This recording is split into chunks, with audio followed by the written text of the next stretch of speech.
and to recognize another former chairman of this committee to ask questions of a former Deputy Secretary of the Department of Homeland Security. It's great to see you again, and my friend, you're recognized. Unprecedented.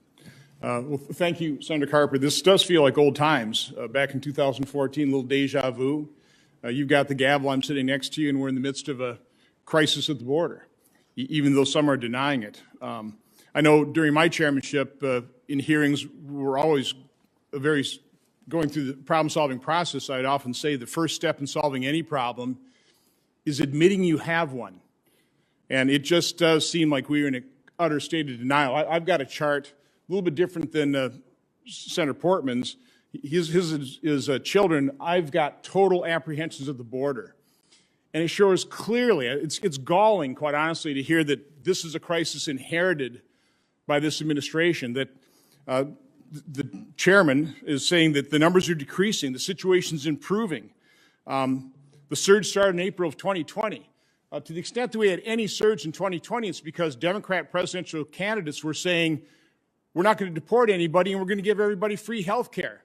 That was an incentive. That was a pull factor. But it's very clear what's been happening. The crisis in 2018, 2019, we had probably a little over 4,000 apprehensions per day. We have, for the last 4 or 5 weeks, been close to 6,000 per day. In 2014, we were dealing with around 2,000 per day. This is unprecedented what's happening here. And when you talk about the Trump administration dismantling things, what they did is they ended catch and release. They ended the enormous incentive for people to come into this country and exploit our very generous asylum laws. Mr. Secretary, real quick, isn't it true that when cases are actually adjudicated on asylum, about 90% of them are denied? I don't believe that is true. And what is the real percentage then? Senator, I don't have the data right before me, but I'm very happy. Okay, please get that for me. But let me ask you: Have you done a cost study on how much money the taxpayers will waste that is going to be expended by not honoring the contracts to build the final 250 miles of wall? Have you figured out how much that's going to cost the American taxpayer and get no wall built? Senator, I certainly have taken a look at the expenses that were incurred in building the wall, and in my opinion, how much waste was caused by that construction when, in fact, we could have leveraged innovation of new technologies that prove far more effective in securing the border. Okay, so again, I know you're in a state of denial, but let's go back to my chart here. What the Trump administration did is they ended the incentives. So they put in place the migrant protection protocols. Then they, quite honestly, threatened some tariffs to get cooperation from Mexico.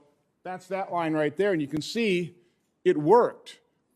Add to that the imposition of Title 42, and it really worked. We pretty well stopped a robust surge of illegal immigration at the border, and that was pretty much in effect. Again, it started ramping up when Democratic presidential candidates started talking about open borders and free health care. This is President Biden's inauguration. Here's the surge. I mean, that's the surge. Let me talk about real numbers, too.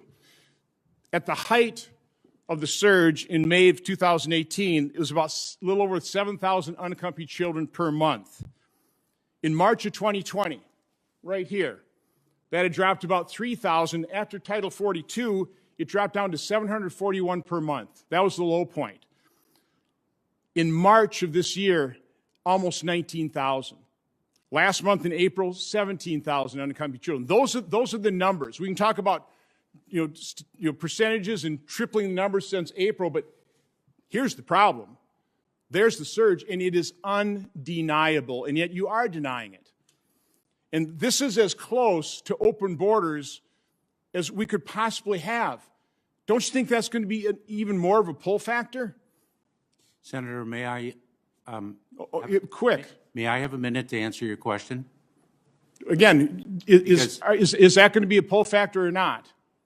Senator, That's kind of a yes or no answer. you've asked a few questions. No, I haven't really asked the questions. Let me ask you some questions. I want to go back to, I want to talk about the February 18th interim guidance to all ICE employees in terms of carrying out enforcement removal priorities. First of all, was there any analysis regarding how the new priorities would impact crime and public safety before that guidance was issued?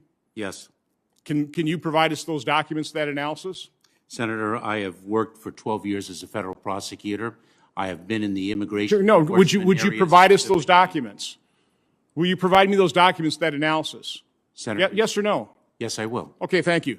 Was there any consultation or coordination with states regarding how the new guidelines would impact law enforcement and public safety? Senator, one of the things that I've articulated in the promulgation of the guidelines that I will execute is that I will engage with the workforce of Immigration and Customs No, Enforcement. the question is, did you engage and coordinate with state governments prior to that guidance being issued? Yes or no? Senator, I do not know what engagement preceded me. I took office on February. Okay, can you check? 2000. Can you check? And if there was, can you provide me that documentation? And finally, talking about states. Senator. Again, we're running out of time. I don't want long answers. As local law enforcement is apprehending and holding illegal immigrants that they have flagged for removal, okay, so we've got that group of people. Is ICE issuing detainers on every one of those individuals that local law enforcement is holding and that are flagging for removal? I'm sure they're not, and nor should they be. What can you tell me what percentage they would be issuing detainers on? I don't have that percentage, and I will get that to you as well. But Okay, good, thank you. My final question then is, because I was shocked when we were at the border.